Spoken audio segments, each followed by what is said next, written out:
Like for example, there are some people who want to become more efficient in their business, who want to become more efficient in their skills. So they read one book after the other, but you see no change in them. Why? Because they're reading the books and they're putting them away. They're not implementing anything. They're not benefiting from the book. So in order to benefit from the Quran, we have to have these qualities. We have to have the quality of taqwa. If we don't have this quality of taqwa, then this study will be useless. The study of the Quran will be useless. Reading of the Quran will not bring any benefit to a person. ذَلِكَ الْكِتَابُ لَا رَيْبَ فِيهِ هُدًى لِلْمُتَّقِينَ. Now, we learned that one of the companions, he asked another companion, what is taqwa? So he responded to him that, have you ever taken a path between thorny bushes? Have you ever tried to go through thorny bushes? So he said yes. So he asked him that, what did you do? How did you pass through those thorny bushes? He said, I gathered in my clothes and I became careful. I collected my clothes together and I became very careful in how I was walking. That any thorn I saw, any part of the bush that I saw coming my way, I avoided it. I stayed away from it. I collected myself even more. Like for example, if you have to go through the classroom right now, through the middle, and if you have something big with you, how will you walk? Casually? If you walk casually, you're going to hurt other people. So how will you walk? With care and attention. You will keep your bag close to you. You will keep your stuff with you. You will hold your jacket closer. You will hold your abaya closer. Right?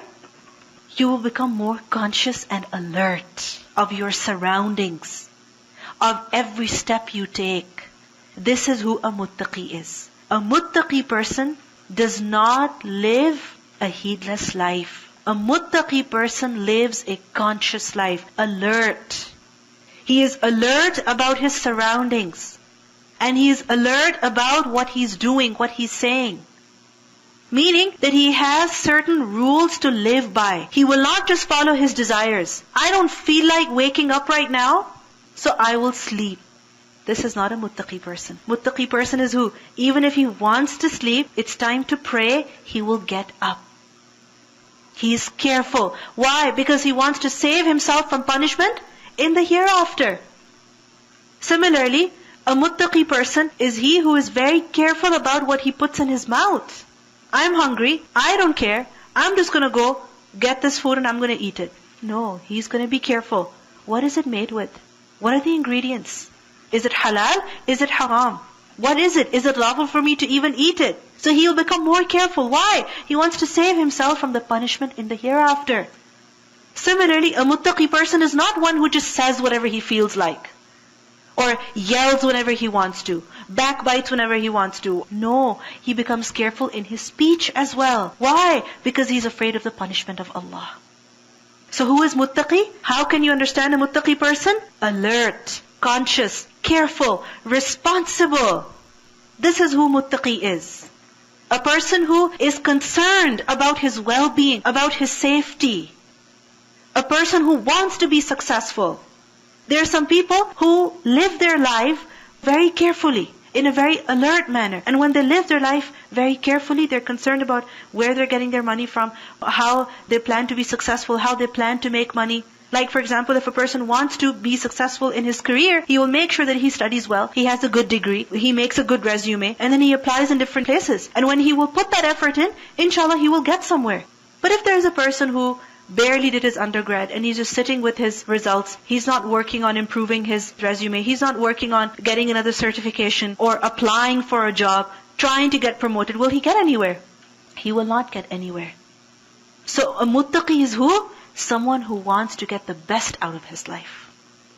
This is why he's conscious. This is why he's alert about what he says, what he eats, what he does, where he goes, what he listens to. This is who a muttaqi is.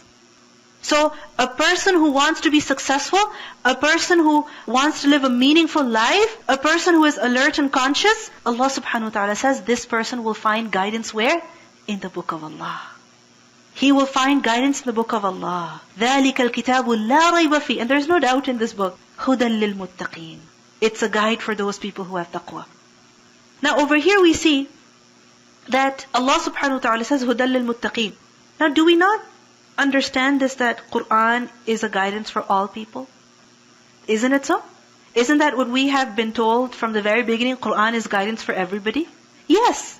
Because Allah subhanahu wa ta'ala Himself also says that. In Surah tul Baqarah, Ayat 185, Allah says, شَهْرُ رَمَضَانَ الَّذِي أُنزِلَ فِيهِ الْقُرْآنِ هُدًى لِلنَّاسِ. This Quran, in it is guidance for people. In this Quran is guidance for who? For all mankind. But over here we see هُدًى لِلْمُتَّقِينَ. It has been narrowed down to who? Those people who have taqwa. This is not a contradiction. ذلك الكتاب لا ريب فيه هدى للمتقين.